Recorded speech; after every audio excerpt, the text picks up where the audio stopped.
tie vecāki parasti hihina ar tādu, ko es tam 14-gadīgam vai 16-gadīgam jaunietim, un es uz viņiem parasti paskatos ar tādu seju, kas pasaka, vai tiešām jūs esat tik naivi un zinat visu, ko dara jaunietis. Un otra galējība ir tāda, ka mazgājās 5 reizes dienā un pie tam ar antibakteriālām ziepēm un tad nobeidz visu labo mikrobiomu un tad tur viss kaut kas cits pievienojās. Jaunieši tik tā kā ieraudzījuši, ka tagad ir krēms X, viņi viņu liek kā masku uz nakti un atnāk pie manis un es vienmēr prasu, ko jūs lietojat, viņi man rāda bildi, saku šo uz nakti. Un es tā skatos, es domāju, es savā galvā domāju, man liekas, pēc tā sastāva to pie pinnēm likt nedrīkst, bet es pārsteigts. Es saku, kur? Mazums, varbūt aptiekā ieteica, nevar taču zināt. Viņš saka, kā tik tā kā ieraudzi? Man tāds, Un es tagad prasu firmas pārstāvjiem, kas šos līdzekļus izplata Latvijā. Es saku, tā ir, ka var pie pinnēm mazums, varbūt es kaut ko palaidis garām.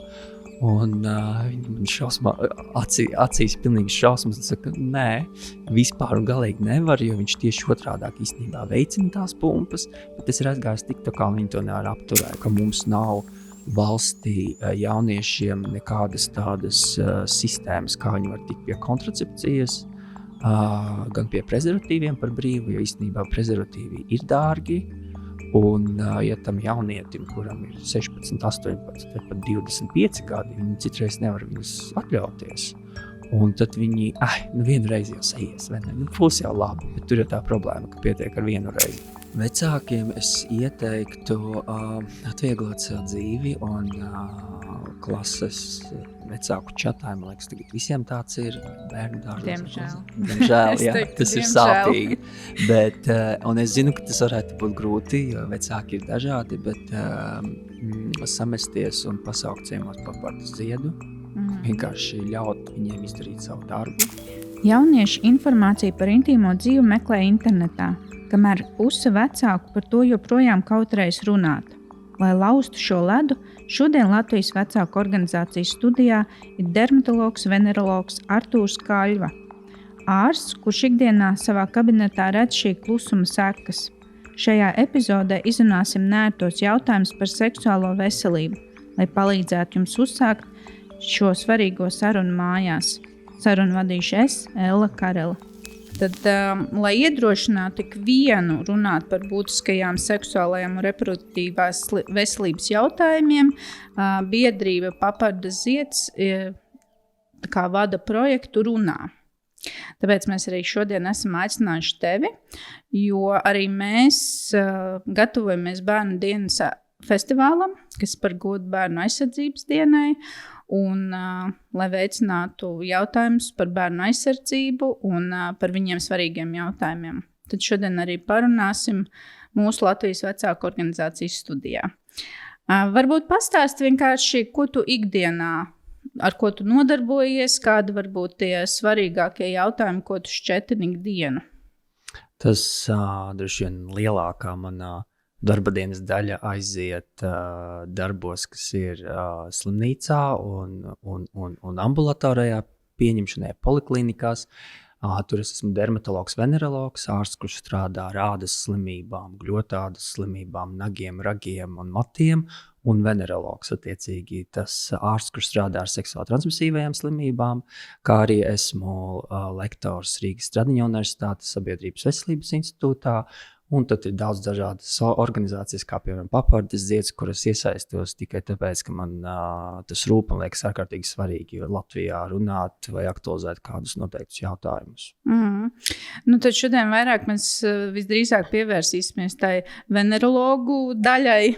Kāda mums ir jauniešu, teiksim, statistika? Viņi pirmkārt vispār Latvijā, kāda ir statistika ar slimībām? Un arī tas, kā viņi līdz tevīm nokļūst. Gan ar vienu, gan ar otru mums Latvijā ir kā ir, jo statistika, jūs zināt, ka mazie meli ir lielie, un tad ir statistika. Mēs viņiem ne līdz galam varam uzticēties tā iemesla dēļ, ka mums nav vispār pieņemts tādā praksē, domāšanā, tik bieži pārbaudīties, it tīpaši, ja tās ir kādas slimības, kur mums nav simptomi. Un beigās ir tā, ka mēs citreiz kaut ko uzzinām ļoti nejauši, vai tad, kad viss jau ir slikti. Protams, ka Latvijai viens no līderiem, diemžēl, joprojām HIV rādītājos.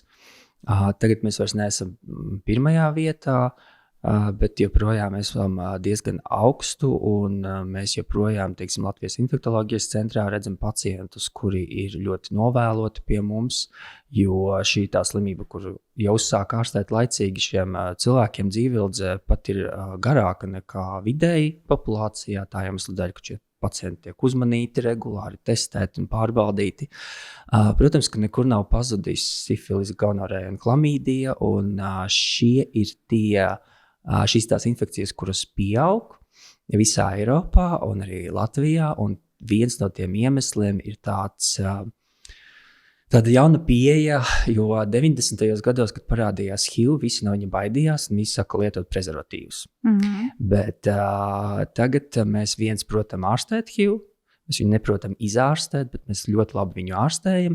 Un numur 2 mums ir tāda jauna pieeja, kas Latvijā diemžēl nav valsts vispār nekā atbalstīta, bet Rietumē Eiropā ļoti populāra. Tas ir tāds PrEP, ja pirms ekspozīcijas profilakse, attiecīgi cilvēki, kuriem ir augsts risks nokert HIV, viņi lieto tādu profilaktisku terapiju, lai to nenokertu. Un, protams, lietojot šo profilaktisko terapiju, viņi negrib lietot barjeru metodu, prezervatīvu, jo viņi zina, ka viņi nenokers HIV, bet viņi var nokert pārējās infekcijas. Un tad šīs infekcijas visā Eiropā diezgan pieaug. Nevarētu teikt, ka tur tie cipari, es nezinu, tā kā kardiovaskulārām slimībām, nē, bet mēs redzam, it īpaši pēc Covid laika, jo Covid laikā viss bija norimies, un mēs nezinām, vai tas bija tāpēc, ka cilvēki nevarēja tikt pie ārsta, vai tāpēc, ka cilvēki fiziski nesatikās, bet tagad šie cipari aug, un tas arī ir Latvijā.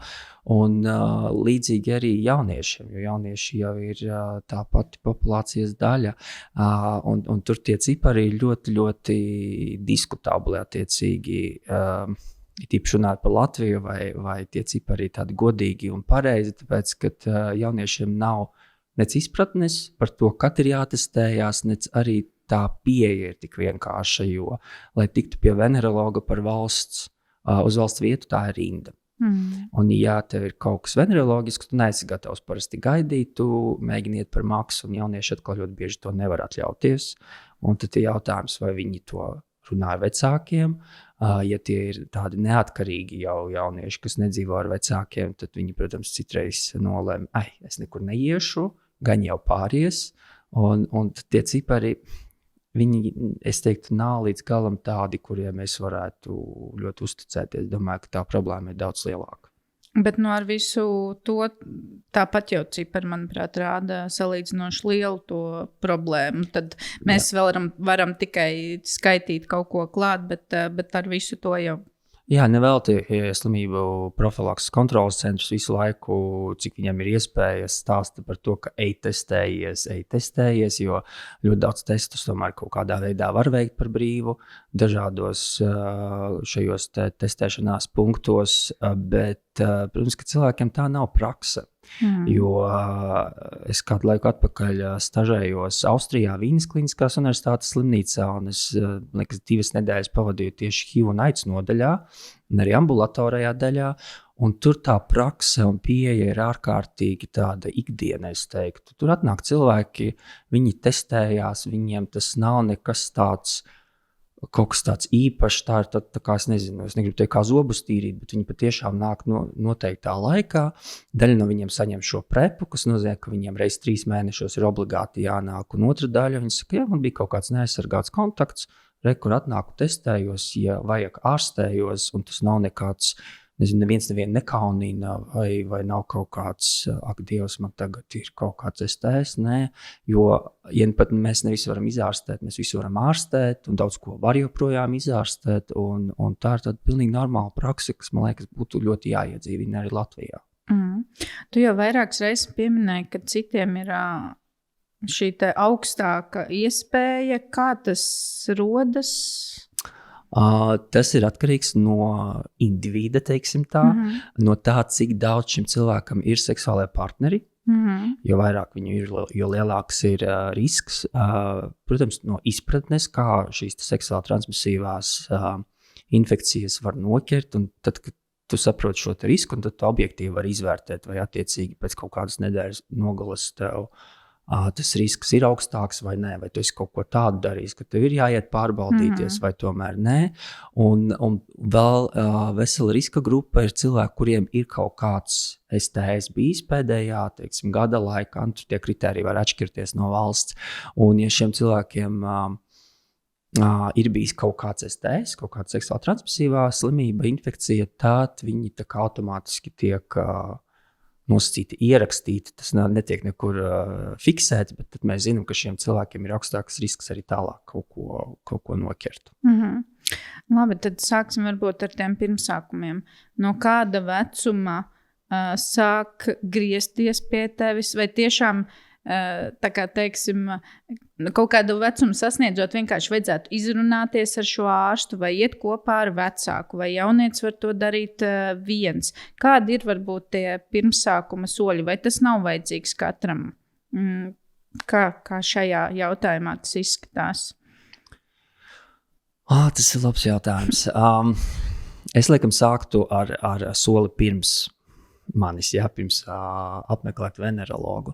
Man liekas, tas būtiskākais būtu, ka mēs sabiedrību izglītojam viņu sākot jau ar skolas vecumu. Ja? Tas ir tas, ko dara Papārdas Zieds, un tas ir tas, kas man ārkārtīgi patīk šajā organizācijā, ka tur ir tādi apmācīti cilvēki, kas brauc, un tā nav lekcija, tā nav kaut kāda, tagad jums jādara šādi. Tā ir saruna, tā ir diskusija, tās ir kaut kādām, negribu teikt spēlēm, bet aktivitātēm. Šīs tēmas tiek izrunātas. Kādu vecumu tas ir? Ir dažādi vecumi, kuros Papārdas Zieda kolēģi brauc un apmāca, un viņiem ir ļoti dažādas tēmas. Ja?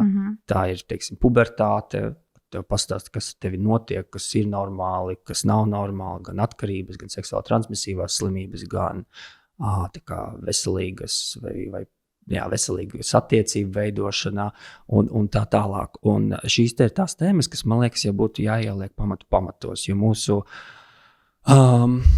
Izglītības zinātnes ministrijā šādu priekšmetu kā veselības mācība ir likvidējusi, pasakot priekš kam, jo to var mācīt arī citos priekšmetos kā daļu no. Un ko mēs redzam, ka neko neviens nemāca, jo labi, tu var iemācīt, kur ir acis un kur ir roka, bet tajā brīdī, kad ir jāsāk runāt par seksualitāti, par seksuālām attiecībām, par dzimumu orgāniem, un tad 50 plus, piemēram, bioloģijas skolotāji varētu būt diezgan pagrūti runāt ar jauniešiem par šīm tēmām, kur nu vēl atbildēt uz ļoti tiešiem jautājumiem. Bet tas būtu tas primārais, jo īstenībā, ja tie cilvēki ir izglītoti, viņi jau sāk uzdot šos jautājumus, viņi saprot, kurš ir tas brīdis, kad man būtu jāiet, kad man nebūtu jāiet pie venerologa, kas ir venerologs, un tas viņam ļautu tā kā jau izšķirt šos te kaut kādus riskus, teiksim tā. Tiem, kuriem būtu jāiet, un te ir, protams, tas jautājums pusauģi, jaunieši, kurie varbūt ir vēl joprojām neatkarīgi, jeb atkarīgi no vecākiem, viņiem, protams, ka visbiežāk kaut kā ir jānokomunicē tas ar vecākiem. Un te, man liekas, tas pirmais solis ir vecākiem saprast, kāda ir viņu reakcija uz to. Jo, ja pie viņiem pienāks jaunietis pusaudzis un teiks, zini, man kaut kas ir dzimuma orgāniem, un tam vecākam būs, sākas, ko tu tur nopietni, kas tev tur bija? Tad ir skaidrs, ka aizmirstiet pusauģa visu uzticēšanos nākotnē. Tas kauns, tas man liekas, es nezinu, vai mēs varam saprast, ko jūt pusaudzis, jo pusaudzis vienmēr ir tāds ļoti sensitīva radība. Es kādreiz klausījos doktora Bezborodova bērnu psihiatrā arī kaut kādu sarunu. Viņš tieši runāja par pusauģiem, un es sapratu, cik tiem cilvēku bērniem ir grūti, jo no vienas puses viņiem vajag kaut kā nogriezt to nabas saiti un pateikt, nē, es tagad būšu neatkarīgs, bet no otras puses viņi jau gaida vēl kaut kādu atbalstu un mīlestību, un tur tāda iekšējais tas konflikts.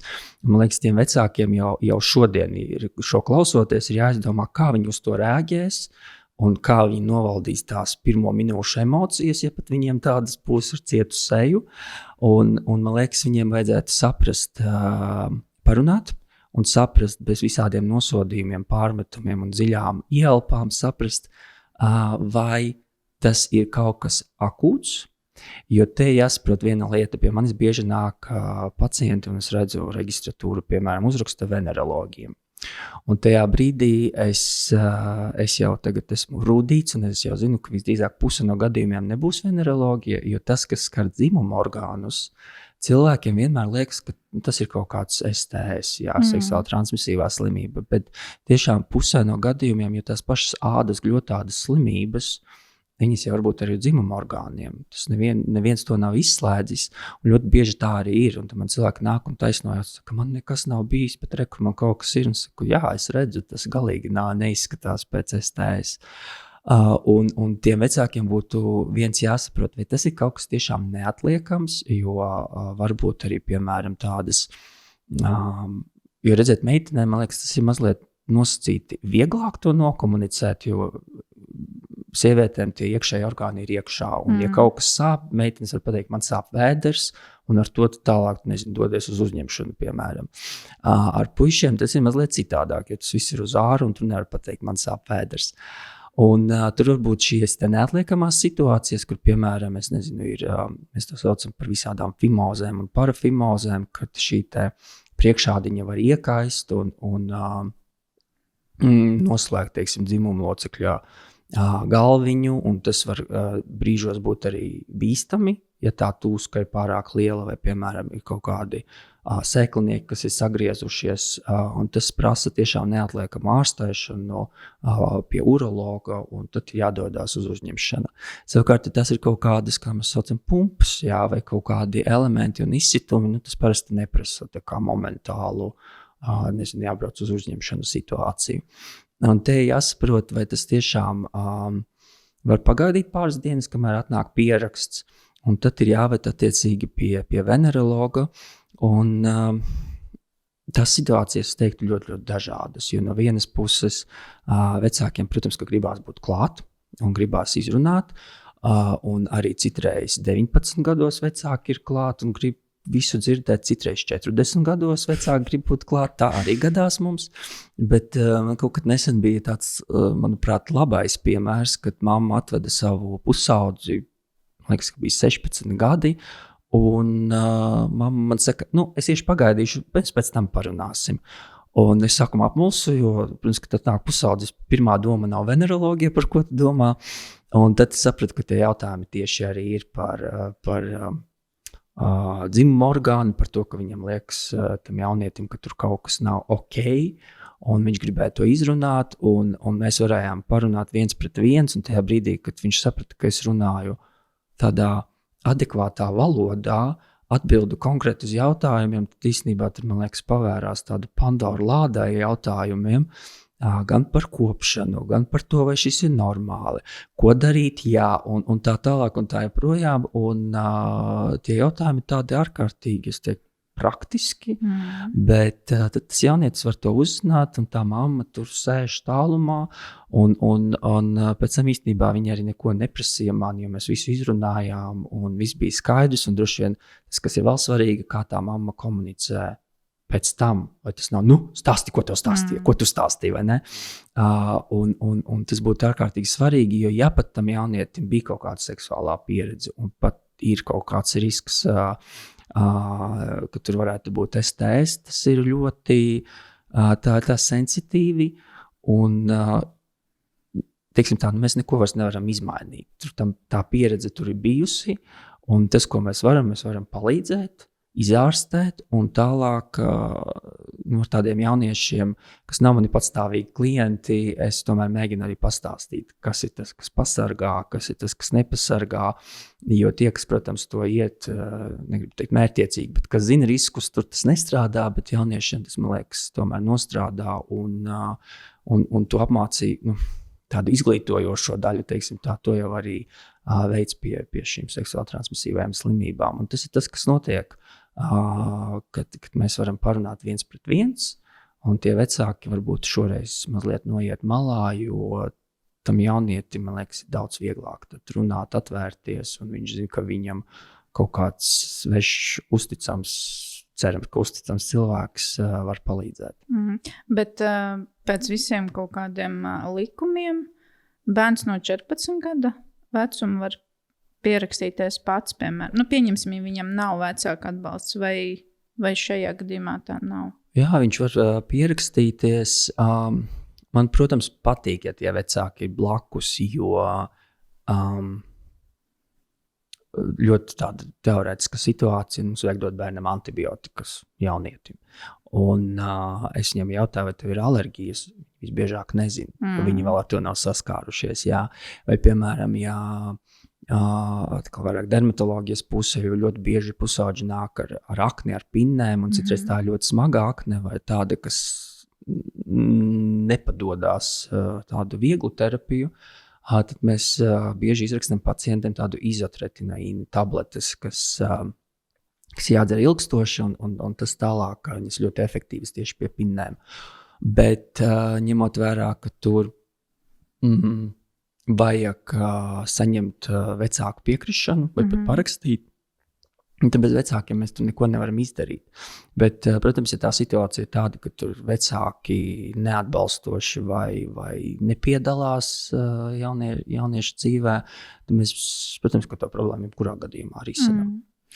Nu jā, un tad tā vecāku daļa, teiksim, varam arī par to parunāt, kā tu teici, kad skolā dažādos vecumos jau sāk šķetināt šos jautājumus, ne tikai jau par seksuālu attiecību, bet arī par higiēnu kaut vai pareizo, bet, kā tu arī teici, skolas ir dažādas, skolotāji dažādi, un tur tajā, teiksim, klasē sākas ha, ja apskatot, kurā brīdī vecākam vajadzētu, es nezinu, manuprāt, ja ir labas attiecības, tu jau no bērnības bērnu mazgā un rādi un stāsti, bet varbūt kaut kādi īpašie posmi, šī pati pubertāte, kad saprot, jo man arī, manuprāt, ir izšķirās tādi divi veidi jaunieši, kad vieni sāk tieši slinkot ar higiēnu, un otri tādi, kas iet 5 reizes dušā, un tad varbūt arī vecāks redz, kad ir sācies kaut kāds savādāk šis posms, ap kādu vecumu tas varētu būt, un jā, varbūt kur vecākam smelties tās zināšanas, ir sevišķi, ja, piemēram, māma audzina dēlu, pieņemsim viena vai tētis meitu, kad nav arī šīs tik labas pašam zināšanas, kur smelties, ir kaut kādi izglītojoši materiāli, ko tu vari ieteikt, un ap kādu vecumu tas apmēram būtu tādi posmi. Viens ir tas higienas lielais posms, un tad jau atkal runāt par šīm te attiecībām. Kad pie manis atnāk pacienti uz šo ārstēt pinnes un šo izotretinaīnu, jo tur tā terapija ir aptuveni gadu, kad viņi saņem. Un tas viens no galvenajiem nosacījumiem, kas ir jādara, ja ir aktīva dzimumdzīve, jālieto dubultā kontracepcija, nedrīkst iestāties grūtniecība, lietojot šīs zāles. Un tad, kad, protams, ir vecāki, es bērnam saku, ka, ja mums ir dzimumdzīve, obligāti prezervatīvs un vēl kādu no metodēm. Un tad tie vecāki parasti hihina ar tādu, ko es tam 14-gadīgam vai 16-gadīgam jaunietim, un es uz viņiem parasti paskatos ar tādu seju, kas pasaka, vai tiešām jūs esat tik naivi un zinat visu, ko dara jaunietis. Jaunieši ir ļoti izglītoti, viņi dara visu kaut ko, arī to, ko mēs nenojaušam. Un, protams, ka mums ir jānoķer tas brīdis, un tā pubertāte katram būs ļoti, ļoti individuāla. Viens, ko es varu ieteikt, ir tas pats papardas zieds. Tā kā es šajā organizācijā darbojos, es zinu, ka tur materiāli ir kvalitatīvi. Noteikti ir vēl kādi materiāli, kur var lasīt. Un šie materiāli ir arī dažādiem vecuma posmiem.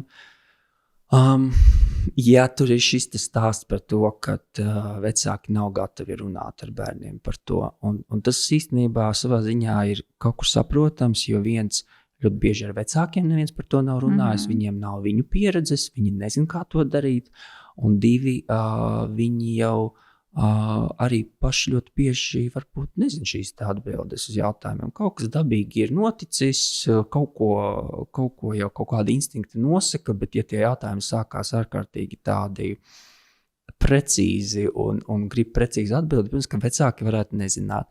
Un tad atkal tas jautājums ir par to, ka ir šis papardes zieds, ir ārsti, jo, piemēram, es neesmu ginekologi, bet es zinu, ka ginekologiem patīk uzsvērt to, cik svarīgi ir meitenēm izprast tieši, teiksim, kā strādā mēnešreizes, jo tas viņiem ir ārkārtīgi arī svarīgi iet pie ginekologa stāstot, jo tas var liecināt par sieviešu veselību, bet tas arī jāprot izskaidrot, un lai to izskaidrot, tev jāsaprot, kā tas strādā, un noteikti var griezties, piemēram, tad attiecīgi aiziet pie ginekologa, kurš to var arī izstāstīt tajā konsultācijā, un tas pats arī attiecās uz seksuālo veselību, teiksim, ejot pie venerologiem.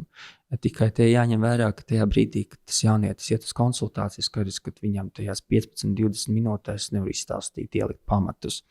Un tad ir jāsaprot, kurā brīdī, kas varētu notikt. Tas pubertātes sākums katram būs ļoti individuāls. Viens ir pastāstīt, ka tas ir ok, ka šīs te izmaiņas notiek, ka tajā var būt gan noskaņojuma traucējumi, varbūt ne traucējumi, bet tas noskaņojums ļoti dažāds un brīžiem gribās smieties, brīžiem raudāt, ir grūtāk koncentrēties. Kad šīs te izmaiņas notiek, tas ir ok. Tālāk, protams, būs kaut kādas izmaiņas ar ķermeni, gan apmetojumi, krūtis, mēnešreizes un viss kaut kas tajā virzienā. Un tajā brīdī, kad mums sāk strādāt šie tauku dziedzeri, mēs sākam papildus intensīvāk svīst, un tad jautājums ir par šo te higiēnu, un es pilnīgi piekrītu, ka ir šīs te 2 galējības, un tas īstenībā saglabājās arī pēc tam, un šis, man liekas, ir ārkārtīgi svarīgi to pārunāt, jo nemazgājoties,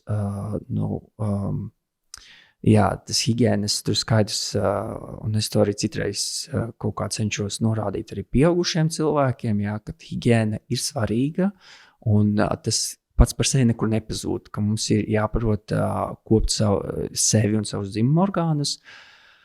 Un otra galējība ir tāda, ka mazgājās 5 reizes dienā, un pie tam ar antibakteriālām ziepēm, un tad nobeidz visu labo mikrobiomu, un tad tur viss kaut kas cits pievienojās, jo tas mikrobioms mums ir vajadzīgs, tās labās baktērijas un sēnes uz mūsu ādas, gļotādas, un tad šī ir tā otrā galējība. Es teiktu, ka jāizrunā, ka tas ir ka higiēnai jābūt, viņai jābūt balansētai, un varbūt tas jaunietis ir jāatbalsta, ja tie džeki, varbūt, ka viņi grib sākt, skūties, tad, kad viņiem tur kaut kas jau sāk taukut, un es atkal dzirdēju no vecākiem, ka, ko tu tur vēl skūsi, tur vēl nekā nav, bet, ja tas jau tam jaunietim traucē, un viņiem jau gribās ielīst tajā pieaugušo sadaļā, varbūt, ka viņš ir jāatbalsta. Protams, visādi antiperspiranti un visādi dezodoranti un vēl viss kaut kas. Man liekas, tas arī jāizskaidro, ka tas ir jālieto un tas ir vajadzīgs. Vai tas jaunietis ņems un tagad klausīsies, tā es droši vien nevarētu teikt, bet viņš noteikti to dzirdēs un kaut kādā brīdī viņam tas arī liksies tā kā ok, ka jā, viņš par to aizdomāsies, ka varbūt ka tas ir vajadzīgs. Līdzīgi ar tām pašām pumpām, citreiz atnāk vecāki un atved šos te bērnus un saka, mums ir pumpas. Tad es saku, mums tas ir jums abiem, jo kaškim varbūt arī jums abiem pumpas, vai ne? Un es redzu, it īpaši, ja tie puiši, ka viņiem tās pumpas jau īstenībā netraucē. Un tad es no savas puses prasu, tev tās pumpas traucē, viņš saka, Un tā problēma tāda, ka, ja viņas netraucē, viņi jau neko nedarīs. Ja mamma nesēdēs un nesmērēs katru vakaru viņam kaut ko. Un tad es viņiem mazliet parunāju no tā viedokļa, ka es saku, man arī netraucē. Es tev nevaru palīdzēt, bet es viņiem parādu, kas var notikt pēc tam. Paldies internetam, tur var ātri atrast trakās bildes, kur paliek šīs rētas, šī pigmentācija. Un viņiem jau tajā kaut kur zemapziņā ir, ka viņiem patīk varbūt kāds cilvēks, viņi grib piepatikties, un viņiem, varbūt tas nav izteikti vēl tajā brīdī, kad mēs runājam, bet potenciāli tā ir lieta. Un tad es saku, jā, bet tu saproti, ka šīs tev rētas tev paliks, un ja tu neko šodien nedarīsi, un tad mēs kaut kā mēģinam vienoties par to, ka varbūt tomēr kaut ko var uzsmērēt, un šādā veidā, teiksim, iepārdot šo ideju, ka, ja tu kaut ko darīsi, varbūt būs labāk, un tas ir svarīgi tev atkal iepatikties kādam un arī ilgtermiņā. Un es domāju, tieši tāpat par to higiēnu runāt, jo skaidrs, ka būs brīdis, kad viņi neklausīs, un es nezinu, vai tas ir slikti, varbūt tas arī pilnīgi ok, es neesmu psihoterapeits, bet man liekas, ja mēs viņiem pasakam kaut kādā brīdī, jau līdz viņiem tas nonāk. Manuprāt, tā ir ļoti labs solis, kad vecāks parāda, kad viņš to ir ievērojis un ka ar viņu var runāt, pat ja tu varbūt tagad negribi manī klausīties, varbūt tu zināsi. Un tad vecākam arī tiešām tajā brīdī pameklēt kaut kādu vairāk informāciju un arī šis kaut vai solis atved un noliek pie ārsta, bet ir iespēja, ka viņš ir atvests un ar viņu var parunāt. Tad tas arī tāds... teiksim, vecākiem tāds uzmundrinājums, kad ja jaunieci uzreiz nesaklausa, ka viņš noteikti to pēc tam var ņemt vērā. Man liekas, tas ir ļoti atkarīgs no tā, kādā vidē tas jaunietis dzīvo. Tas, ko esmu pamanījis, ka ir tādi, pat nezinu, kā to pateikt, jauniešu grupas, kur, piemēram, viņi atvelk tos vecākus pie tā dermatologa ar tekstu, ka, man tur klasē, kur vienam tur bija tās pinnes, un viņš sāka dzert tās zāles, un tagad izskatās ļoti labi, un es arī gribu. Jā, kad viņi meklē to varoni savā vai draugu lokā, vai viņi varbūt tiešām ierauga to ārstā, vai skolotājā, vai kaut kādā citā, kas tikai nav tie vecāki. Un tā viņi ļoti bieži atnāk pie manis, un tad man atkal viņus vajag mēģināt atrunāt, jo ne visiem tā zāles vajag. Bet, katrā ziņā mēs tad atrodam kaut kādu kompromisu, bet, protams, ir tādi, kas atkal, kur ir šīs pilnīgi pretējās grupas, kur, ko tu kaut ko smērēsi, vai ne, priekš kā, tas nav vīrišķīgi, vai šis tas stāsts, un ar viņiem, protams, ka ir grūtāk. Tāpēc ļoti atkarīgs, kur viņi mācās, kāda ir viņiem draugu, tā kompānija un tā.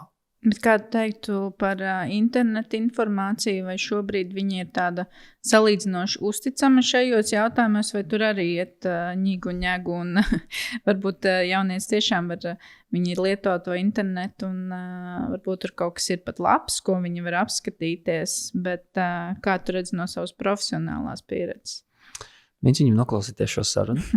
Mēs no viņiem neko neslēpjam, bet tas ir viss ļoti atkarīgs, protams, no algoritmiem, kas tur pie tā jaunieša atnāk. Es teiktu, ka tas būtiskākais gan jauniešiem, gan vispār sabiedrībai Latvijā būtu tas, ka mēs būtu izglītoti tajās pamattēmās, jo tad jebkuru informāciju mēs varētu uzskatīt un vērtēt kritiski.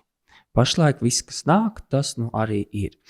Un beigās ir tā, ka, ko mēs sadzirdam, tam mēs ticam, un tas arī tas pats vakcinācijas jautājums, kas mums tiek pa laikam uzspelt, un ar to reproduktīvo un seksualitātes jautājumiem ļoti, ļoti dažādi. Ir tādi avoti, kam tiešām var ticēt, kur ir pārbaudīti un kur nerunā nekādas muļķības, bet es redzu, ka tā informācija tur tik ļoti dažreiz aiziet galīgi garām, kad mazliet paliek bail. Un tas, ko es saprotu, ka to īsti nevar apturēt, jo tas, ko es redzu atkal ne tādā veneroloģijas, bet dermatoloģijas daļā, kad atkal tā pati akne, ja pinnes, jaunieši tik tā kā ieraudzījuši, ka tagad ir krēms X, viņi viņu liek kā masku uz nakti, un atnāk pie manis, un es vienmēr prasu, ko jūs lietojat, viņi man rāda bildi, saku šo uz nakti. Un es tā skatos, es domāju, un es savā galvā domāju, man liekas, pēc tā sastāva to pie pinnēm likt nedrīkst, bet es pārsteigts. Es saku, kur? Mazums. varbūt aptiekā ieteica, nevar taču zināt. Viņš saka, kā TikTokā ieraudzīt. Man tāds, aha. Un es tagad prasu firmas pārstāvjiem, kas šos līdzekļus izplata Latvijā. Es saku, tā ir, ka var pie pinnēm. Mazums, varbūt es kaut ko palādis garām. Un viņi man acīs pilnīgi šausmas un saka, nē, vispār un galīgi nevar, jo viņš tieši otrādāk īstenībā veicina tās pumpas, bet es ir aizgājis TikTokā un viņi to nevar apturēt. Un tā ir tā lielā problēma sociālajos tīklos, ka ja kaut kas aiziet, mēs to nevaram nekādīgi apturēt. Un ja tam jaunietim nav šie pamatielikti, kas ir ok, kas nav ok, kā tas notiek, tad skaidrs, ka viņš nespēs beigās kā kritiski to informāciju izvērtēt, jo tur internetā var atrast visu. Tā ir skaitā arī pilnīgi garām informāciju. Jā. Labi, atgriežoties pie tā, ka tu teici, kad tieši par dzimumu orgāniem, ka tagad bērns ir nonāk pie mammas, tēta, saka, man tur kaut kas ir. Tu arī teici, ir dažādi, ir tā, ka tev tiešām jārēģē uzreiz, var pagaidīt, kurā brīdī šo vecākam saprast. Man arī, es teikšu, bērni vēl salīdzinoši mazi, neko neesmu tādu redzējis. Man tagad pēkšņi, man tas uztrauktu, bet saprast, cik ātri reaģēt. Vai šajā brīdī, ja ir uzticams labs, piemēram, ģimenes ārsts, var griezties, kādi būtu tiešām tie pirmie ceļi saprast, cik tad mums tagad steidzami ar to jārīkojas? Ja tas ir kaut kas sāpīgs, kaut kas pietūcis, ja tas traucē aiziet uz tualeti čurāt, ja ir kaut kādas asas sāpes, vienalga vai tā ir meitene, kura, teiksim, ar asas sāpes vēderā, sievietēm, ja ir kaut kas vēderā, tur vienmēr skatīsies arī no ginekoloģijas puses vai puisim, tur, teiksim, sēkliniekos vai retāk arī pašā dzimuma loceklī. Tā ir neatliekamā situācija, ka tiešām var doties uz uzņemšanu un tad skatīties, vai tas ir kaut kas, kur vēl to iekaisumu vienkārši mazina vai tur ir kaut kas cits jādara. Ja tā ir sāpīga čurāšana, meitenēm tas būs biežāk, jo tīri anatomisku īpatnību dēļ viņām ir biežāk uriņceļu infekcijas. Un tas nav STS, tas ir vienkārši kāda no infekcijām. Ar to nav jāgriežās uzņemšanā. Tur man mierīgi palīdzēt arī ģimenes ārsts visbiežāk. Ja tie ir puiši, tā arī var būt uriņceļu infekcija, bet te, protams, jau jāskatās, kurš vecums arī meitenēm un puišiem, ja tas ir tāds pubertātes vai tādi pieauguši jaunieši. Tur, protams, arī vienmēr varētu būt kaut kāda seksuāli transmisīvā slimība, infekcija, kas arī var izpausties ar izdalījumiem, ar kaut kādu sāpīgu urināciju. Un te jau ir jāskatās, bet jebkurā gadījumā ģimenes ārsts noteikti noreaģēs un varēs vismaz paskatīties urīna analīzēs, jo urīna analīzēs mēs neredzēsim, vai tur ir kaut kāds STS vai nē, bet mēs redzēsim, ka tur ir iekaisums. Un tad ir jāmeklē cēlonis iekaisumam un kaut kā jālīdz tam aiziet. Un ja tās ir kaut kādas pumpas, izsitumi, kaut kādi, elementi uz dzimuma orgāniem, tas, protams, visbiežāk nav kaut kas, kur ir momentāli jāskrien uz uzņemšanu. Viens ir patiešām dermatologs, venerologs, citreiz ginekologs, atkarīgs no tā, kur tas ir, vai tās ir vai tie ir ārējā dzimuma orgāni, vai kaut kur mazliet dziļāk, varbūt tas jau ir ginekologs, un tad attiecīgi vismaz tajā pirmajā solī var palīdzēt arī ģimenes ārsts, un tad nākamais solis ir dermatologs, venerologs, jau lai saprastu, vai kas tas varētu būt, kā to pareizāk ārstēt, vai to var izārstēt, vai tas varētu būt kaut kas tāds, kas atgriežas.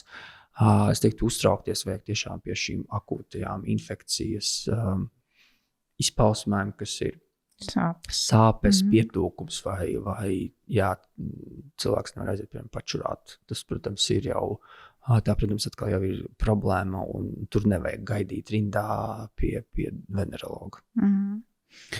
Jā, un tad, manuprāt, arī vēl tāds mīts, kas varbūt vecākiem bišķīt ir iesakņojies, kad Es pagaidām vēl nerunāšu tur par dzimumu dzīvi, par prezervatīviem, par izsargāšanos, jo vienkārši tas tad veicinātu šo te procesu uz priekšu. Bet tu jau teici, kad atnāca 14-gadīga meitene, tu tā kā jau sāki šo soli. Kurā brīdī tomēr šo te jautājumu pie labām ģimenes attiecībām, teiksim, tam vecākam tiešām celt galdā, lai arī nesabiedāt varbūt to jaunieti ar kaut ko tādu, bet no otras puses tomēr jau tiešām ievadīt, kas tad ir vajadzīgs, uz ko mēs skatāmies un tā. Tas viens droši vien nevajadzētu tam jaunietim tagad uzgrūst, nolasīt lekciju un uzgrūst visu, ko vien var iedot, visu informāciju, ko es zinu. Tas pirmais ir pubertāte. Tas notiek, par to droši vien, ka skolā kaut kādā formā piemin, bet varbūt, kad ir jāizrunā attiecīgi kas un kā, un pateikt, ka, ja tev ir jautājumi, ja tu jūties, ka tu gribi kaut ko pārunāt, te es esmu un mēs to pārunāsim. Ļoti svarīgs ir tas valodas veids, kā tu runā par to, vai ne?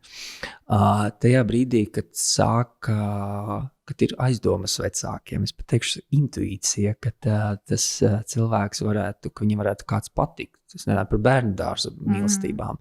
Tas ir cits stāsts.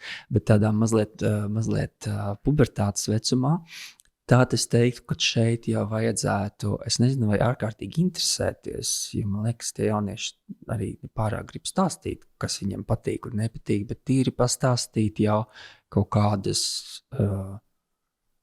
veselīgu attiecību principus, ka attiecības veidot ir ok, ka tas notiek starp diviem vai arī vienādu dzimumu. Es pieļauju, ka Latvijā mēs par to nerunāsim, bet Rietumvalstīs par to arī runā bieži. Un tad arī lēnām nonāk pie tā, ka tur var būt kaut kāda seksuāla kontakti, ka tas arī ir ok. Bet šeit, man liekas, tiem vecākiem būtu ārkārtīgi arī jāuzsver, ka tas var notikt tikai tad, kad tu jūties gatavs, attiecīgi, kad ir vārds nē un to var lietot, ka tu esi savā ķermeņā un sevis noteicējis, teiksim tā. Tas būtu viens, man liekas, kas būtu, es nevaru pateikt, tie varbūt 14, tie varbūt 16 gadi, tas ir ļoti individuāli, bet stāstīt to 21 gada vecumā, manuprāt, ir mazliet pa vēlu. Bet tā būtu tā svarīgākā lieta, kad saprast, ka tas cilvēks ir pats sava ķermeņa noteicējs un viņš var pateikt nē jebkuram. Otrais, pastāstīt mazliet par kontracepciju, bet nevis tik ļoti plaši par kontracepciju, jo tā ir diezgan plaša tēma un sarežģīta tēma, bet pateikt, izstāstīt par prezervatīviem, gan puišiem, gan meitenēm, jo tas būtu jāzina, man liekas, abiem dzimumiem, lai puiši meitenēm makaronu sosīs, vai nesabāš.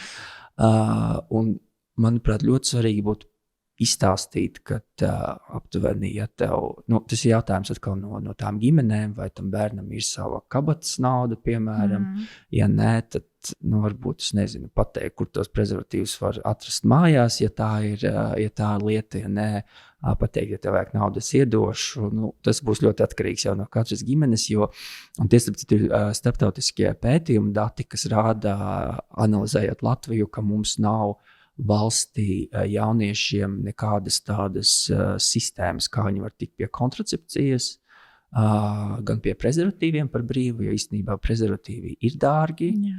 Un, ja tam jaunietim, kuram ir 16, 18 vai pat 25 gadi, viņi citreiz nevar viņus atļauties.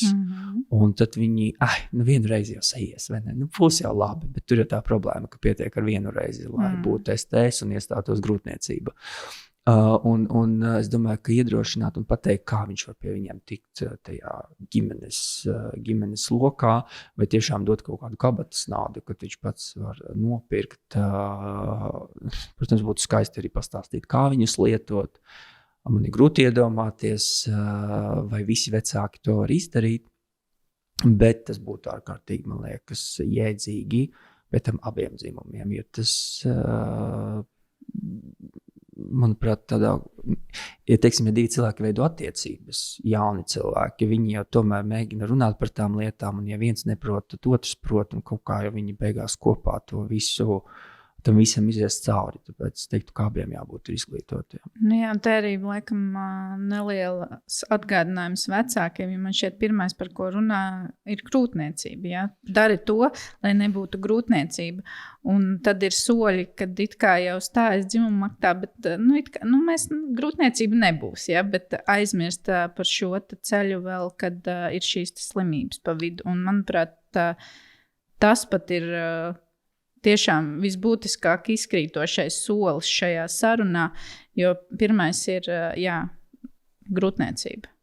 Jā, ja tas ir kaut kas, no kā visi baidās, jo to var redzēt, grūtniecība iestājās, un tad ir tādas nepatīkami lēmumi, ko tad darīt, vai ne? Bet tas, ko mēs bieži aizmirstam, ir šīs seksuāli transmisīvās infekcijas. Jā, lielāko daļu no viņām var izārstēt, kas ir ļoti labi, bet ne visas. Jā, tas pats HIV mēs viņu nevaram izārstēt. C hepatīts, B hepatītam ir vakcīnas. Es ceru, ka jaunieši visi vakcinējās un tur viss ir kārtībā. Un, protams, ka visas pārējās infekcijas, viņas jau nevienmēr arī izpaužās. Un tad, kad viņas tur hroniski dzīvo, tad viņām hroniski tur viņas rada iekaisumu, un tas ilgtermiņā var radīt ļoti daudz veselības problēmas. Tur pie noteiktām infekcijām var būt kaut kāds locītavu iekaisums, nespecifisks.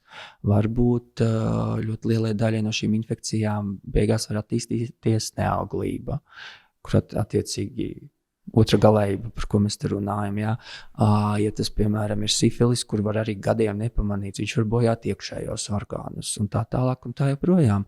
Un tas īstenībā ir salīdzinoši vienkārši to vai nu pasargāt, vai arī, ja tas ir laicīgi, to ārstēt. Bet tur ir jābūt tādam, tādai drošai videi, ka tas jaunietis var iet runāt, arī pateikt, klau, es gribu iet pie ārsta un parunāt, un tie vecāki nesāk viņu, tur spiest jautāt kaut ko un kaut kā terorizēt, priekš kam tev vajag, un ka tas viss ir tādā atbalstošā, bet neuzspiedošā formātā pasniegts. Jā, tiešām tam vecākam norīt varbūt to bišķi sāpi, bet aizvest pie tā ārsta, lai tiešām tad ar zinošu cilvēku izrunā, jo, kā teici, tas jau laikam ir pat briesmīgākais, nevis, ka tev bērns atnāk pasaka, viņam ir kaut kas, bet tas, ka tur varbūt ilgstoši ir bez nekā, un neviena no tām pusēm to nezina. Bet kā tad tiešām, ja cilvēks stājas šajās te attiecībās, viņš var regulāri iet, taisīt šos te check-upus, kur tas notiek, kā tas notiek? Es atgriežoties mazliet pie iepriekšējās vēl tēmas, kur ir problēma ar seksuāli transmisīvajām slimībām, kad HIV, piemēram, viņš var visādi izpausties sākumā, bet viņš var izpausties kā vienkārši saaugstēšanās. Es ļoti visus baidīšu, jā.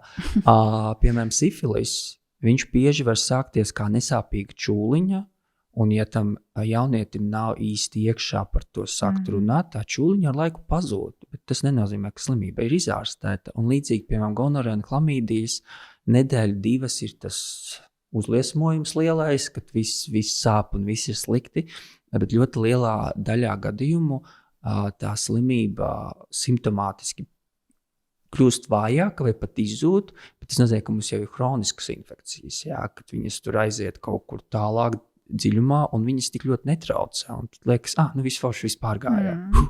Bet tas viss jau tur ir.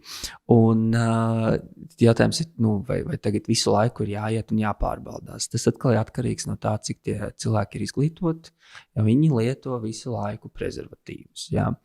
Tad es teiktu, tad varbūt tā, pat mainot partnerus, tā biežā vizīte pie venerologa nav tik ļoti nepieciešama. Bet viens ir jāsaprot, vai mēs tiešām visu laiku un regulāri lietojam prezervatīvus. Un šeit es domāju arī par orālo seksu, par to visiem liekas, un tas nav tikai par jauniešiem, tas ir par Latvijas populāciju, visiem liekas, ka tās seksuāli transmisīvās slimības var būt tikai dzimuma orgānos.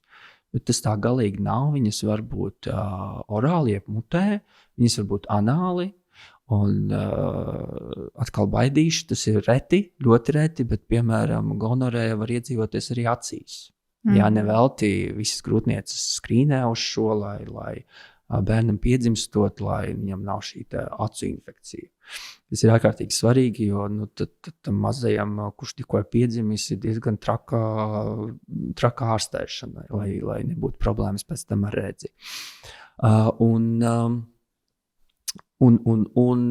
te ir ļoti svarīgi, ka tas cilvēks apzinās tos riskus.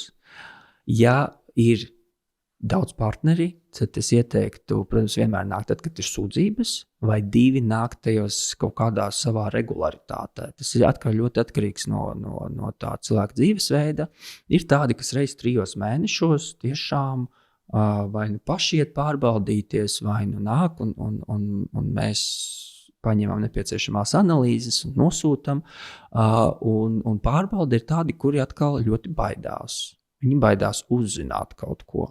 Un tas brīdis, kad viņi baidās uzzināt kaut ko, tas, protams, ir tas stāsts par to, ka 1 viņi inficē pārējos, un 2 viņi nodara ļaunumu arī sev.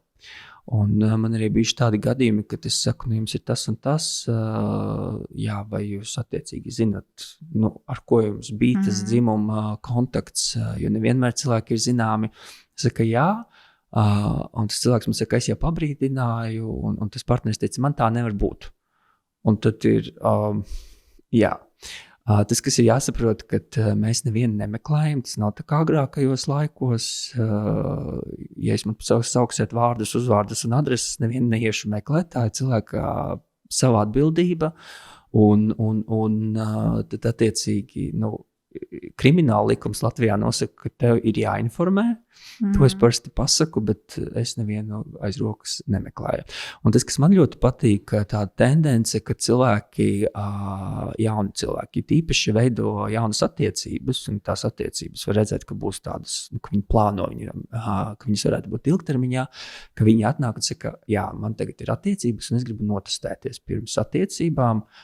Mēs esam tā sarunājuši, ka mēs vairs negribam lietot barjeru metodu, prezervatīvu, un mēs esam sarunājuši, mēs notestēsimies, ja viss ir kārtībā, tad mēs tur vai viņus nelietosim, vai lietosim retāk, vai lietosim citas kontracepcijas metodas.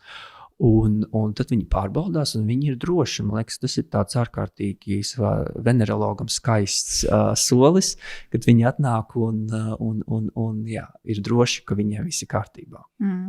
Bet tātad, ja tu zini, ka tev ir bijuši dzimuma nakti, piemēram, tev nav nekādu sūdzību, bet tik un tā, tad vajadzētu to izdarīt, lai tu esi drošs. Lai tu esi drošs un mierā, ka tev nekā nav. Un ja kaut kas ir, tālāk jau mēs tiksim ar to galā, jo ātrāk, jo labāk. Jā, bet to tad dara tikai pie venerologa, vai vēl kaut kur var griezties? Atkarīgs no tā, šis ir tas, ko mēs darām. Ja pie manis atnāk, tā ir anamnēzes ievākšana. Attiecīgi, ja mēs runājam par šīm te infekcijām, ko pārbauda asinīs, kas ir HIV, sifilis, hepatīti, to var darīt gan testa punktos, ir šie ātrie testi, gan pie ģimenes ārsta. Tas ir vienkārši asins analīzes. Savukārt, ja mēs runājam par visām gonorejām, chlamīdijām, tad tas ir jautājums, ar ko cilvēkam ir dzimuma dzīve, vai tas ir pretējs dzimums vai tas pats dzimums. Un tad mēs skatāmies, viens ir dzimuma orgāni, kur, piemēram, vīriešu sievietes, ja tas ir urīna izvadkanālā, to var nodot vienkārši urīna analīzē, un tur nevajag ārstu, to var izdarīt, aiziet uz laboratoriju, un viss notiks. Ja tas ir no sievietei no maksts vai attiecīgi jāmeklē tur orāli, mutē, jeb anāli, tad to dara tikai pie ārsta, un tad viņi nāk uz vizīti pie manis vai pie kolēģiem, un tad mēs šīs analīzes ņemam viņiem uz vietas un pārbaudam. Attiecīgi tas ir atkarīgs no paša cilvēka, kāda viņam ir tie dzimuma kontakti un kam ir tāds augstāks risks. Gan. Bet tu teici, var arī noteikt tā asins analīzēs, tad iespējams, ka ģimenes ārsts arī jau tādu tā kā check-up kaut kādos brīžos veids. Jā, tad, kad es parasti arī kaut ko stāstu ģimenes ārstiem kādā lekcijā, es viņiem saku, HIV, sifilis, C hepatīts, tas ir tas, ko vajag vienmēr noteikti, jo tas pats HIV un sifilis, viņš jau ļoti bieži uz ādas var izpausties visu kaut kā, un tas var būt tik ļoti nespecifiski, tu nav ļoti bieži kaut kā, nav uz ādas netiek ar burtiem parādīt, šis būs tas varbūt kaut kas ārkārtīgi nespecifisks, un tad, kad ir kaut kas, vai kaut kāds biežas slimošanas, vai kaut kas uz to pusi, tad es parasti rekomendēju ģimenes ārstiem to noteikt. Tādā skaistā pasaulē, protams, ka tas būtu vienkārši jāizdara reiz gadā, bez nekādām emocijām, jo citreiz ir tās emocijas, kad es pasaku, ka es gribētu to noteikt, jo pēc visiem priekšrakstiem man to vajag. Kā? Man tā nevar būt, un aiziet, bet tas nav tāpēc, ka man liekas, ka tam cilvēkam tagad būs kaut kas, man to vajag noteikti, lai mēs esam tiešām droši, jo, piemēram, to pašu C hepatītu, tas jau nav tikai seksuāli transmisīvā atkal ceļā, tu var arī pie visādām manipulācijām iegūt ar HIV un sifilis ir pagrūtāk, jāsaka atklāti, bet C hepatīts mierīgi. Vai nav tā, ka tomēr jaunieši uz šo reaģē tā mierīgāk, ka tas ir check-ups un check-ups, vai vēl nav tā iegājies? Tas ir ļoti atkarīgs no jauniešiem, un šeit es nezinu, kas tas tagad būs, vai tā ir diskriminācija vai ne no manas puses, bet tas, ko es esmu pamanījis, ka tie jaunieši, kas ir pilsētu jaunieši, tā kā viņi ir auguši un viņiem ir tā pilsētas vide, viņi uz to reaģē ļoti normāli. Jo tad, kad atnāk pie manis, un tas jautājums ir tāds, ko es uzdodu vienmēr kā venerologs, ar ko jums bija dzimuma akts attiecīgi, vai tas bija pretējais dzimums, tavs dzimums vai abi. Un tas, protams, ļoti bieži raisa kaut kādas emocijas, kāpēc jūs man to jautājat? Es to jautāju, nevis tāpēc, ka es zinkārīgs, bet tad es jautāšu pārējos jautājumus, lai saprastu, kādas analīzes man vajag, kur un ko man meklēt. Un tad jaunieši, kas nāk no pilsētām, es ievēroju, ka viņiem šis jautājums ir piemēram pilnīgi ok, ka viņi tā kā normāli uz to atbild un pie jebkuras atbildes, teiksim tā, viņiem ir pilnīgi ok. Un atkal tie, kas nāk no laukiem, un kas, piemēram, kaut kādu iemeslu dēļ vai mācās Rīgā, viņiem tas ir saskrien asinis acīs, un viņi ir tādi mazliet agresīvāki, un attiecīgi viņi arī kaut kā to vairāk, negribu teikt, ka slēj, bet viņi to uztver daudz sensitīvāk. Tas man liekas, es pieļauju, ka tā ir kaut kāda vide, kur viņi aug, kādu informāciju viņi saņem. Es domāju, ka tas ļoti ietekmē to. Bet noteikti jaunā paudze uz to skatās daudz vienkāršāk. Labi, tad mēģināsim to sarunu kaut kā beigās salikt pa plauktņiem. Varbūt tas kaut kādi daži padomi tiešām tam vecākam, kurš redz, ka tas jaunietis attīstās un tūlīt būs, un varbūt arī tam pašam jaunietim no sava skatu punkta, kas klausīsies šo, tā kā saprast, ka tas ir normāli, to vajag izdarīt, un ko tu ieteikt vecākiem, varbūt sāksim. Vecākiem es ieteiktu atvieglot savu dzīvi un klases vecāku čatā, man liekas, tagad visiem tāds ir, vai bērnu dārzos. Diemžēl, jā, tas ir sāpīgi.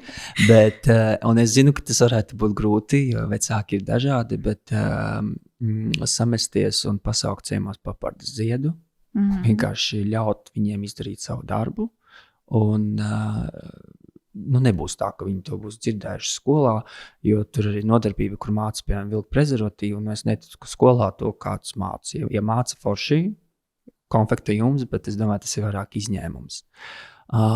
Attiecīgi to, ko var runāt un vajadzētu, manuprāt, runāt vecākiem, ir pastāstīt par to, ka pubertāte ir tāds process, viņš ir pilnīgi normāls, visiem tas process notiek, un pastāstīt aptuveni, kas tur varētu būt, kas ir tās izmaiņas, jo no džekiem tas būs viens, un meitenēm tas būs kaut kas atkal cits, bet kaut kādas jau tās kopumā iezīmes ir līdzīgas. Otrām kārtām pastāstīt par veselīgām attiecībām, kas tas ir, Ja, protams, vecāki to var paši definēt, bet svarīgi ir pastāstīt šo te nē pieeju, ka tavs ķermenis un tu vari atļaut pieskarties citam tikai tad, kad tu esi tam gatavs. Protams, izrunāt šos te higienas jautājumus, jā, jo abas galējības, kā mēs vienojāmies, ir galējības, un tā nevajadzētu, bet patiesība ir kaut kur pa vidu, un ja pat tas jaunietis to nedarīs un pasūtīs jūs savā galvā 3 mājas tālāk, viņš to noteikti kaut kādā savā matricā tur ierakstīs. Un man liekas, tie būtu tādi pamat principi, un, protams, tā kontracepcija, jā, prezervatīvs. Tas būs grūtāk, ja jaunietim nav savas naudas, bet vismaz kaut kā nodot to informāciju, kad, ja vajag, norganizēsim no sērijas, nevis kaut kā mēģināt pārmest, ka klau, vai tiešām tu gribi savos 16 tagad to dzimumu dzīvi uzsākt. Vecākiem noteikti arī pašiem vajadzētu aiziet uz check-up. Jā, droši. Jā, es pieņemu, ka tur arī ir iztrūkums tajā statistikā.